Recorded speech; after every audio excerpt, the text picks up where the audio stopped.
También tenemos a José Ignacio Galeano. Él es un fonoaudiólogo y tiene una maestría en educación, en la vía de comunicación y educación. Él es de Colombia, colega de Natalia.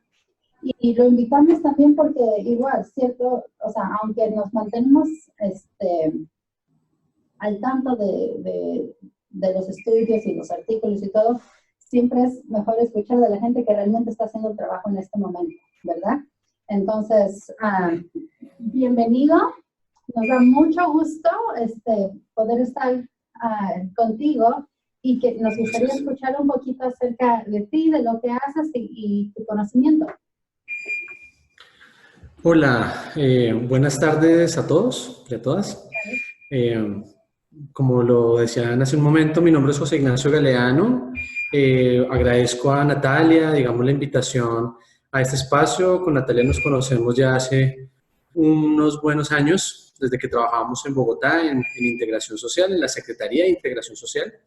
Y yo en el momento, digamos que estoy trabajando con la institución, con la Secretaría de Integración Social, que digamos que está a cargo un poco de la política pública en la ciudad de Bogotá, y específicamente estoy en el área de primera infancia, y hago un trabajo, digamos, de fortalecimiento técnico a los jardines infantiles públicos de la ciudad, en todo lo que tiene que ver con el componente pedagógico, es decir, con todo el acercamiento y el trabajo alrededor del proceso pedagógico, directamente, digamos, con maestras que están con niños de 0 a 4 años, pues porque ahorita hay un tema en Bogotá, se está trabajando, Integración Social trabaja con niños de 0 a 4 años y, bueno, la Secretaría de Educación trabaja con niños de 5 años en adelante.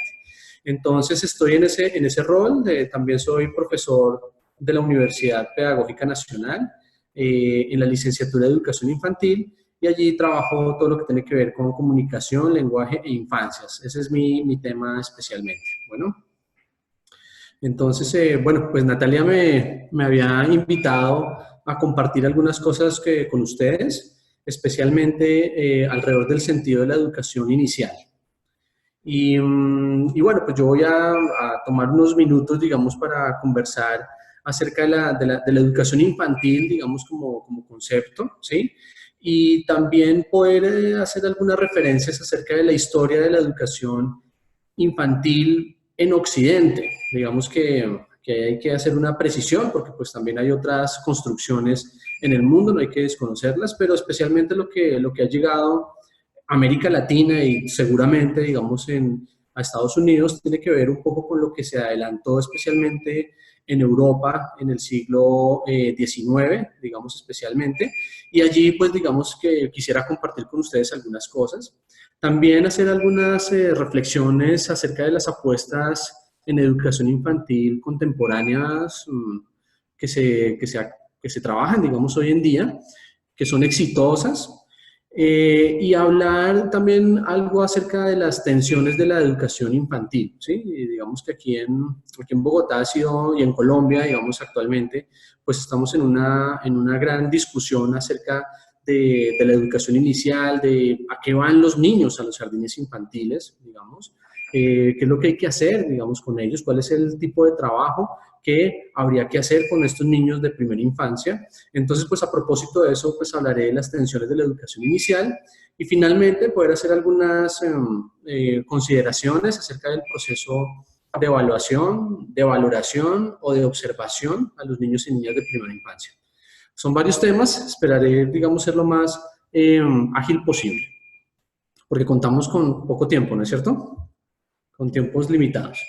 Entonces, bueno, primero hablar, digamos que la historia de la educación inicial o educación infantil se remonta en Occidente, digamos, al siglo XVIII, digamos, a finales del siglo XVIII, están grandes autores como son Pestalozzi, Comenio, pues digamos que hicieron grandes aportes a la educación infantil y especialmente Rousseau, ¿sí? Digamos, Jacques Rousseau hace un trabajo muy importante, el Emilio, que es su obra, digamos, magistral, en la cual implanta una idea muy, muy interesante y es la del niño como un sujeto libre y activo, ¿sí? Es decir, un niño que piensa, el niño como un sujeto que piensa, como un sujeto que también es activo. Y ser activo es que construye activamente su pensamiento, ¿sí? Digamos que ahí hay estamos hablando de finales del siglo XVIII, o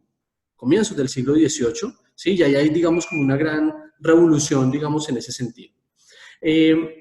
Y junto a ello, pues digamos, hay que hablar de los grandes pedagogos también que han hecho construcciones alrededor del trabajo con primera infancia, y inevitablemente, pues digamos, hay que hablar de Froebel, ¿sí? Alemán, quien se inventa los jardines infantiles, el kindergarten, ¿no? La idea de kindergarten es una idea froebeliana, ¿sí?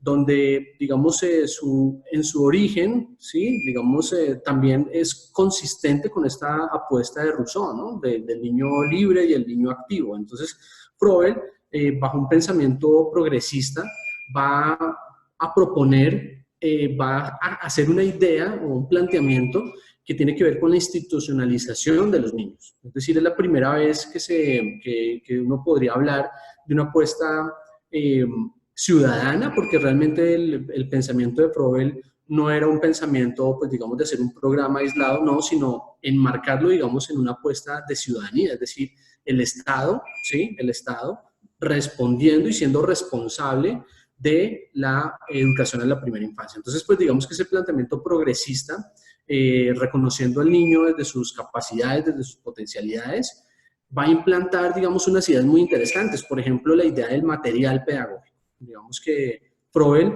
plantea una serie de prácticas pedagógicas que se van a centrar en los dones, los famosos dones de Froebel, que en últimas están proponiendo es una apuesta por el material, ¿no? Digamos, el material vinculado a lo que se comprendía que era el niño y la niña, o los niños y la infancia, digamos, en ese momento. Entonces, materiales para que los niños puedan jugar, materiales para que los niños puedan crear, materiales para que los niños puedan hacer construcciones en su pensamiento. Y esta idea, digamos, tuvo un gran impacto, digamos, hasta nuestros días, ¿no? Hoy en día, seguramente también sea en Estados Unidos, se encuentran lugares donde se trabaja con la primera infancia y que llevan por título precisamente jardines de Froebel o jardines froebelianos, ¿sí? Aquí en Colombia, en Bogotá, uno encuentra muchísimos jardines, digamos, con esa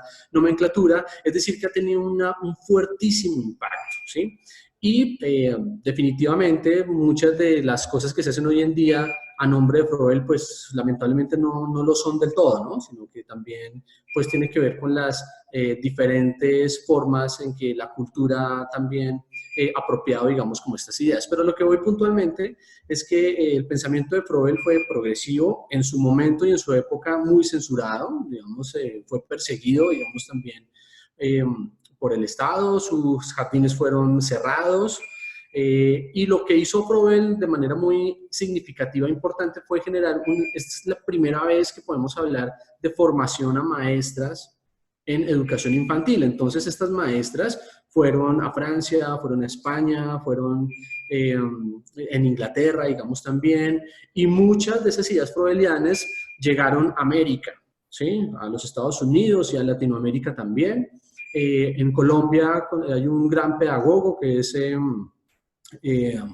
Caballero, digamos Nieto Caballero, y él, digamos, a Colombia trae las ideas froebelianas, ¿sí? Pero evidentemente, digamos que este trabajo de Froebel, pues llega a varias latitudes también de América de manera general. Entonces, pues digamos que Froebel es uno de los grandes pedagogos, digámoslo así, junto con Montessori, por ejemplo, muy reconocida también, de Crowley también, y Montessori y de Crowley más ligados mucho más cercanos en el siglo XX, ligados a la gran reforma educativa y la gran apuesta por la nueva educación o la escuela nueva, ¿sí? Digamos que allí entra de Crowley y Montessori, y llegan con una idea también muy, muy interesante del trabajo con los niños pequeños, ¿sí?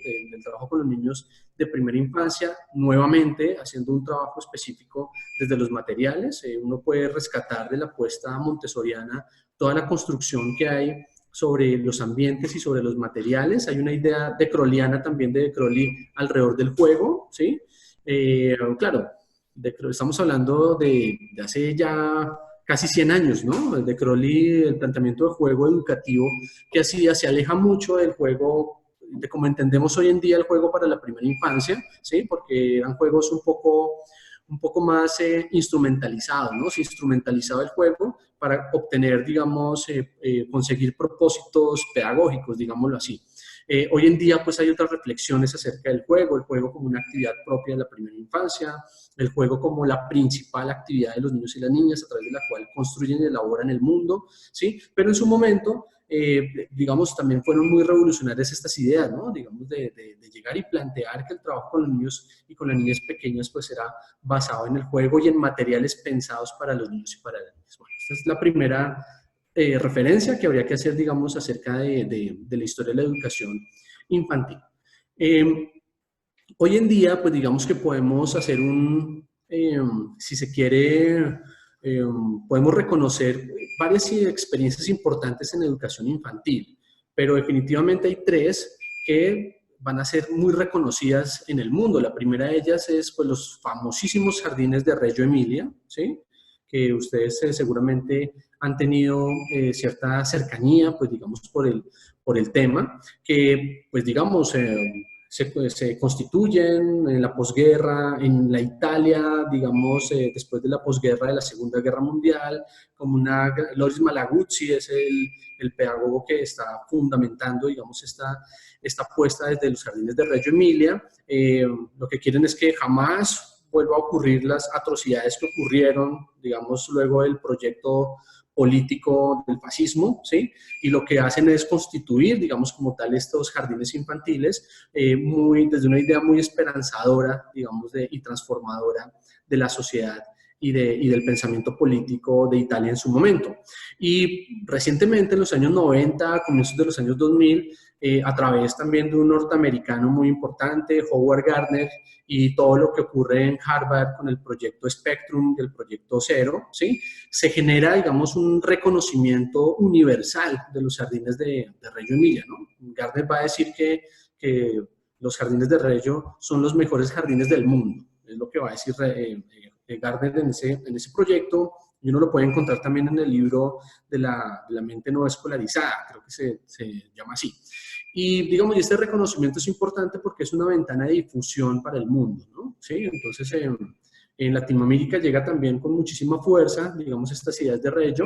En Colombia, por ejemplo, tenemos algunas instituciones que trabajan específicamente con esta filosofía, como son los jardines IO2, que son unos jardines que a propósito de una fundación, la Fundación Carulla, están trabajando, digamos, aquí duramente, digamos, en el tema de primera infancia, y hay una importante difusión allí. De nuevo, los niños y las niñas como sujetos activos, como sujetos cognoscentes, es decir, sujetos que piensan, ¿sí? Con niños y niñas también con los cuales se puede interactuar, se habla, se conversa, se escuchan. Niños y niñas que necesitan ambientes específicos, digamos, para su desarrollo. Entonces, la apuesta desde los ambientes en Reggio Emilia es muy importante, y la apuesta también desde el diálogo consentido, digamos, es también allí fundamental.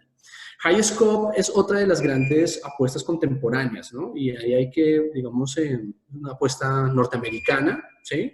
De los años 60 y 70, un programa, este sí es un programa, no tiene un respaldo estatal, digamos, los Estados Unidos digamos, en general, no han hecho un trabajo desde lo público, digamos, para la educación infantil, pero, digamos, este programa de High Scope es muy interesante porque es un programa que está dirigido a poblaciones, digamos, marginales, ¿no?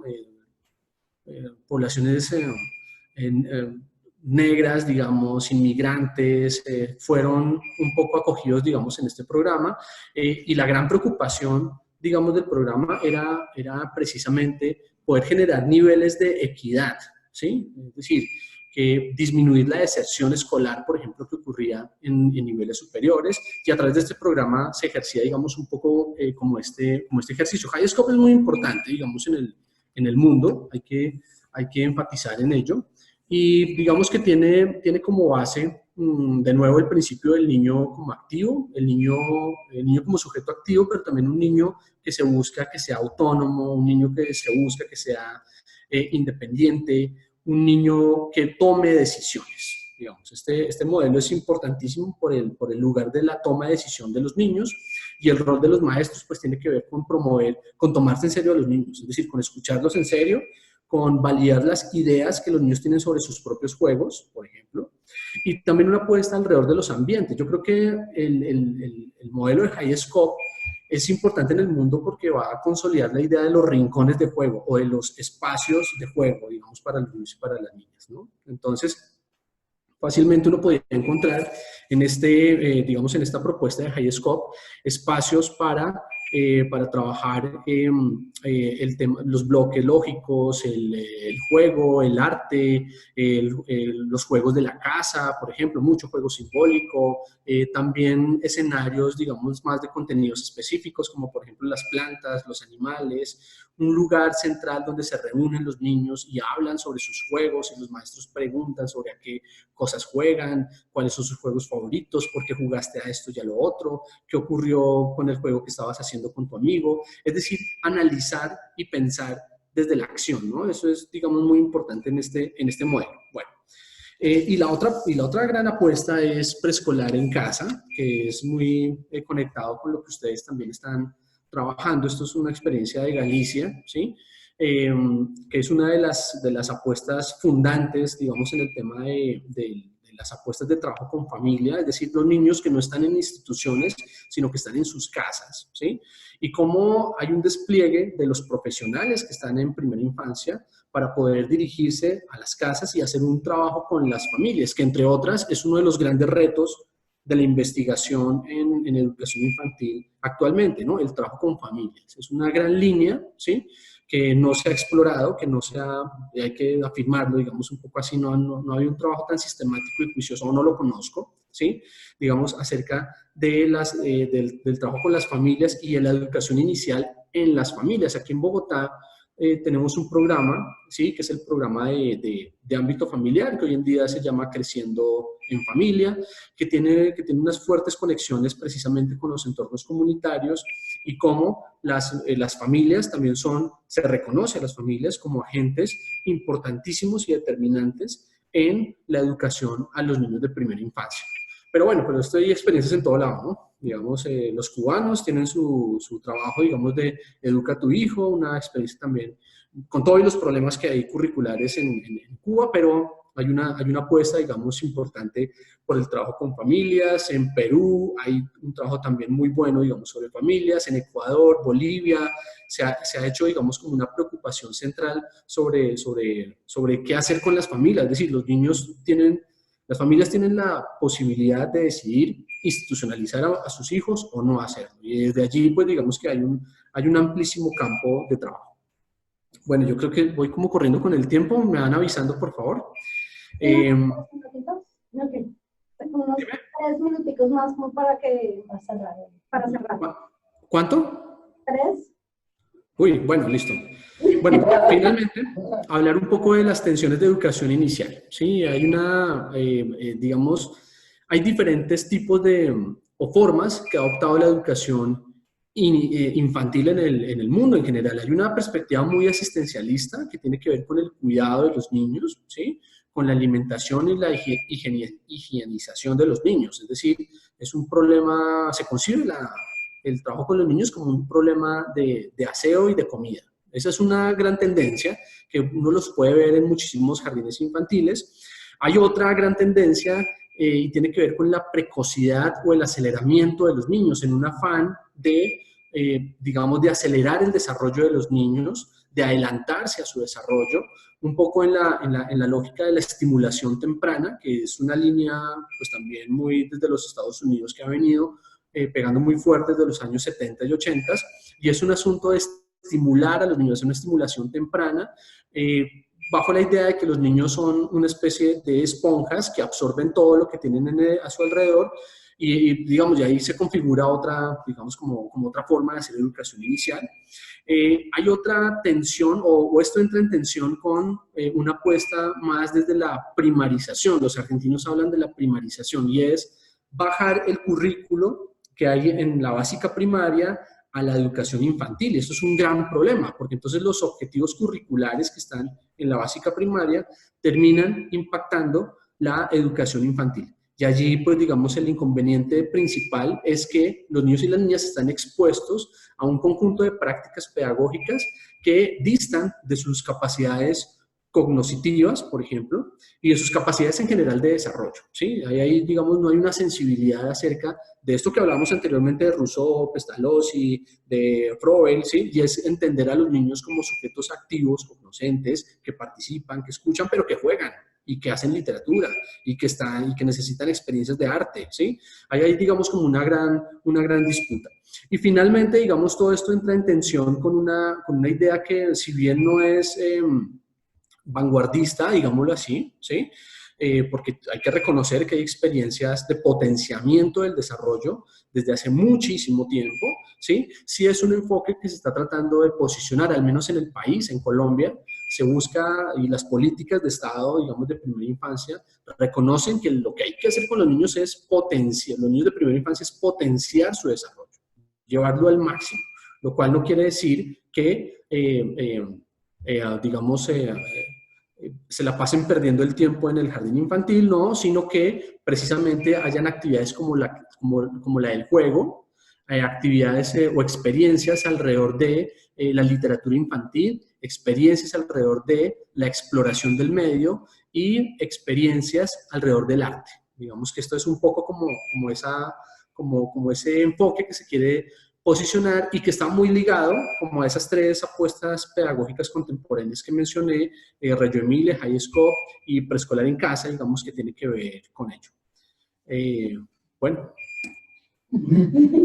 Wow. Corriendo, toca corriendo, pero qué pena con ustedes, pero bueno, el tiempo apremia. Todo un curso universitario en 20 minutos. Pues yo sé que, o sea, tú estás ahorita cuidando de tu familia, entonces no te queremos quitar mucho tiempo y te queremos agradecer bastante toda la información que compartiste, porque siento que eso es la fundación del desarrollo, ¿verdad? Y en particular el trabajo que Natalia hace con las familias. Es fundamental entender el historial y el porqué de las cosas, y en gran parte es poder reconocer el valor de lo que es ser niño, ¿no? Y qué significa ser niño. Entonces, yo te quiero dar muchísimas las gracias por estar con nosotros, y lo siento que estamos interrumpiendo tu vida un poquito, pero es muy valioso lo que acabas de compartir con nosotros. Muchas gracias. Bueno, no, para mí también es de verdad un gran gusto. Sí, hay situaciones personales, bueno, como siempre, pero para mí es todo un gusto poder compartir con ustedes esto, apoyar a Natalia en su ejercicio y bueno, más adelante quizás si podemos volvernos a encontrar, con muchísimo gusto lo podemos hacer. Bueno. Perfecto, pues muchas gracias y nos vemos pronto. Bueno, hasta luego. Gracias. Hasta luego.